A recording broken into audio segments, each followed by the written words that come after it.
né? Quais foram as decisões? Você falou, mano, vou parar de gastar com A, B e C, vou fazer mais dinheiro. Como que foi essa parada aí?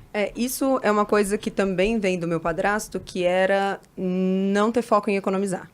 O foco é fazer mais dinheiro. Boa. Porque é uma energia que você precisa direcionar.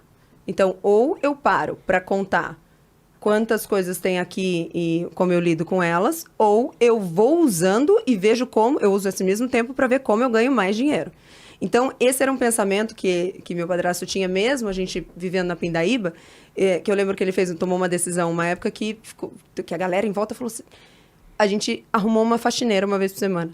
Só que era uma casa toda quebrada e a gente não tinha dinheiro. E as pessoas falavam, você tá louco, você arrumou uma faxineira? Mas ele falava, eu preciso de você e da tua mãe trabalhando nisso aqui. Então, vocês não vão limpar a casa nesse dia, vocês vão fazer isso daqui. Vai destinar sua energia, seu foco para outra coisa. Então, se o foco tivesse em economizar, a gente nunca teria contratado uma faxineira. Coitada, depois até usamos o cartão dela, não pagamos. A pobre da moça. Eu não sei, eu era criança, não sei direito como é que ficou, mas foi uma coisa coitada, assim. Mas o pensamento estava certo, que era a gente vai fazer mais. Aí, a limitação, o economizar, a limitação se dava pelo momento. Porque nós temos só R$5. Então, o que dá para comprar? Então, não é que a gente estava pensando, vamos comprar para comer algo que dê R$5. Não, a limitação se dava pelo fato. A gente só tem R$5. Então, dava para comprar um joelho de porco, dava para comprar um refrigerante, um suco daquele de saquinho, e dava para comprar um pouquinho de pão. Era isso. Mas a limitação se dava porque só tinha R$5 na mão. Mas ele nunca olhou para esses R$5 e falou, vamos gastar só 3?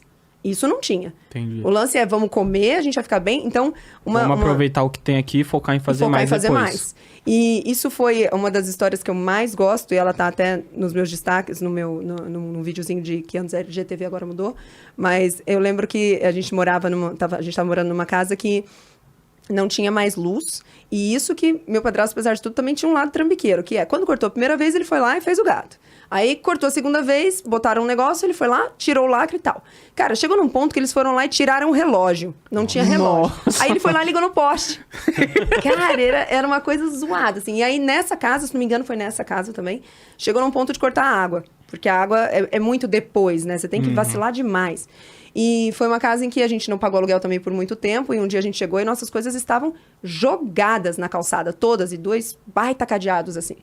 Então, a gente vivia nessa casa e ele e minha mãe, né, eles são...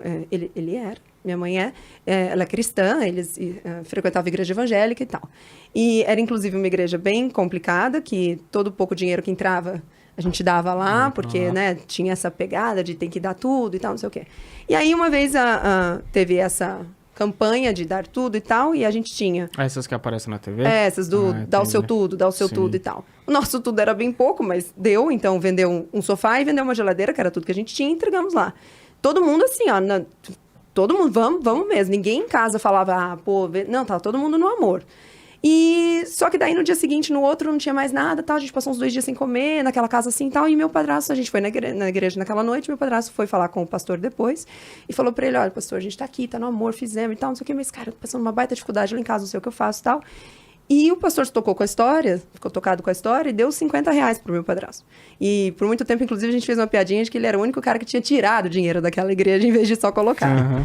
E ele pegou esses R$50, sentamos então em casa, eu, minha mãe, meu irmão mais velho, depois de mim, que até o momento era só ele, e o meu padrasto, ele disse assim, nós podemos pegar esses R$50 aqui, comprar comida, comer, e um abraço, ou a gente pode comprar alguns ingredientes para fazer alguma coisa, vender e fazer mais dinheiro. Sem titubear, minha mãe e eu falamos, vamos fazer. E aí ele mexia com coisa de padaria, de confeitaria e tal, a gente foi lá e comprou os ingredientes para fazer uma bala de coco, bala gelada. E então eu lembro da cena, né? As caixinhas de leite de coco, o açúcar e tal. E ele começou a fazer aquela bala, tal, e fazendo lá num mármore. E essa bala de coco é uma massa que você pendura ela, se você põe ela assim num gancho, na parede, qualquer gancho, e puxa, e põe de novo, puxa, e põe de novo, puxa, e vai fazendo isso até dar o ponto. E aí, na primeira... E todo mundo, assim, eu e minha mãe sentadas do lado, acompanhando, né? Vendo aquilo, vai virar, né? Na primeira vez que ele deu aquela puxada na bala, a massa estava errada, açucarou. Virou uma espada na mão dele. Nossa. Os R$50 estavam na mão dele, a gente não ia conseguir vender. E aquele torrão de açúcar foi o que nós comemos pelos próximos dias. Eu e meu irmão felicíssimos, porque na nossa cabeça a gente tava jantando bala, então tava ótimo, comendo doce. E eu lembro da cena, a gente no chão, não tinha mesa, uma vela e aqueles torrões de açúcar e a gente comendo aquilo. Em nenhum momento, minha mãe virou pra ele e falou, olha o que você fez, seu merda, você fez errado, podia ter comprado. Isso foi uma coisa muito chave, sabe? Ele tinha do lado dele uma parceira. Minha mãe sempre foi muito parceira, então a briga em casa era assim, tinha uma salsicha só, a briga era come você, não, come você, não, come você. Essa era a briga. Nunca teve uma briga do tipo, por que só tem uma salsicha aqui? Sabe? Então, eu não lembro por que a gente começou a falar nisso. Era como você começou a lidar com o dinheiro depois, tudo mais diante das dificuldades, né, que você já gastou antes. Isso, porque daí, então assim, como eu aprendi nessas situações e com ele, que o lance era fazer mais, quando eu me conscientizei de que, puta, eu tinha que estar guardando, eu passei a guardar, mas sem essa ideia de, não, então eu vou segurar para poder guardar. Daí eu pensei, não, então tá, eu vou colocar dinheiro aqui, em vez de colocar, de deixar esse dinheiro, porque ele ficava na conta e eu pensava, tenho. Tá, agora eu não vou ter mais, não vai ter mais, tenho. Eu pensei, quando caiu uma bolada na conta, caiu, sei lá, atendi durante o dia e tal, não sei o que, entrou 5 pila. Entrou 5 pila, eu não vou pensar, tenho 5 pila. Falei, vou botar 3 ali no investimento e seguro esses 2. E aí, nesses 2, eu não me limito. Entendi. É o que dá pra fazer, dá pra fazer.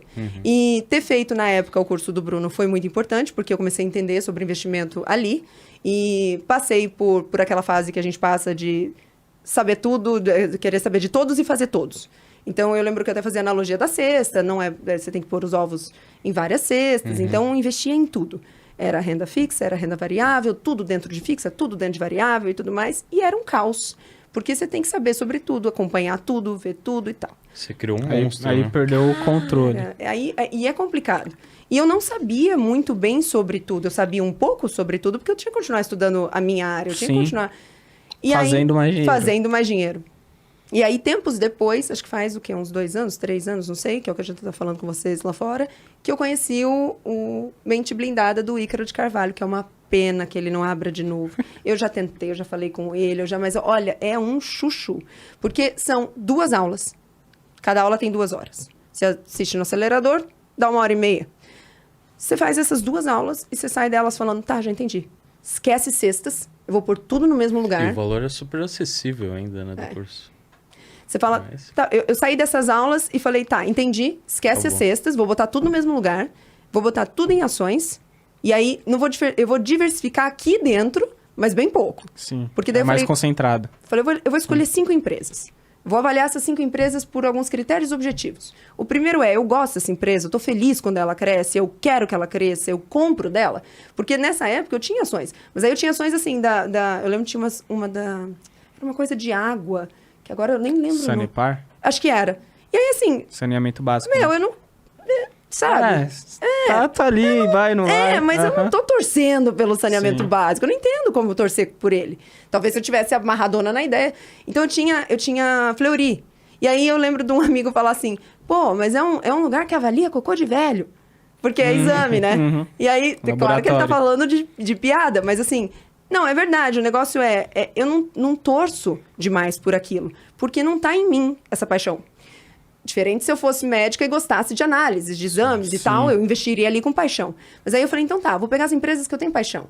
Pô, tenho paixão na Apple. Paixão, do tipo, quando eu tô me sentindo triste, eu ligo no suporte deles. Você já ligou? Não, no suporte eu nunca liguei. Só falta o cara te pegar no colo. Você não tá entendendo. Olha, uma amiga minha uma vez quebrou a tela do celular, ela ligou lá, falou, olha, tudo bem, isso aqui é... Sim, eu tô ligando porque quebrou a tela, queria saber o que faz. A primeira coisa que a atendente falou foi, tá tudo bem com você? É lindo, é lindo. Aí eu penso, pô, essa é uma empresa que eu quero investir. Eu compro deles, eu gosto deles, gosto da história, já li sobre a história. A mesma coisa com o Google, a mesma coisa com a Amazon, com o Facebook e assim vai. Acho que quem fala Facebook, eu falei só, mas é Facebook. Então, eu concentrei ali. E aí, me recusei a fazer todo e qualquer outro tipo de investimento. Acontece que eu sou casada. E aí, o marido... Ele manda, você sabe, ele manda, eu obedeço. O meu marido já tem uma base muito diferente da minha em termos de guardar dinheiro e investir. De lidar com a grana. Muito. Tal. Porque o pai dele é o cara que veio do nada mesmo, que veio do pé vermelho. Trazer ele, hein? O pai dele veio do nada e o cara do nada mesmo, do pé vermelho de não ter sapato, ele é um cara que se fez. Ele fez direito, ele fez economia e ele fez administração e ele foi fiscal da Receita e se aposentou assim. Caramba. E ele, mas diferente de mim, ele é assim. Meu sogro é assim. Meu sogro fica fechadíssimo. desesperado quando a gente tá junto e eu vou contando pra ele as coisas que fiz. Ele chega lá, tem uma poltrona nova, ele fala, mas Norinha, a outra não tava boa? Eu digo, não, já cansei.